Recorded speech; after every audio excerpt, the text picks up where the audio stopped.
Hello বন্ধুরা, সকালে শুরু মানেই দিনের শুরু মানেই ঝামেলা।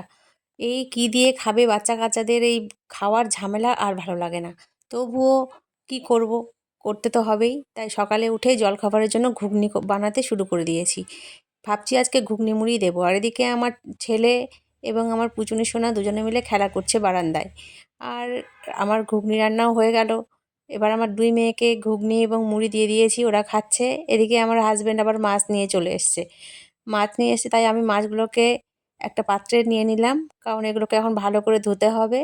ধুয়েই তারপরে আমার নিজেরও খাওয়া দাওয়া আছে, তাই আমি এখন স্নান করে চলে আসবো। আর স্নান করে এসেই আমি তরকারি কাটতে বসেছি এবং সঙ্গে আমি চা নিয়ে নিয়েছি আর একটু ঘুগনি মুড়িও খেয়ে নিয়েছি আগে।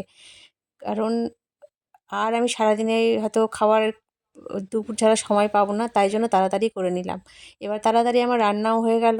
এখানে ভাত, মাছের ঝোল আর পেঁয়াজকলি আলু ভাজা এবং মেয়ে এবং তার বাবাকে খেতেও দিয়ে দিয়েছি।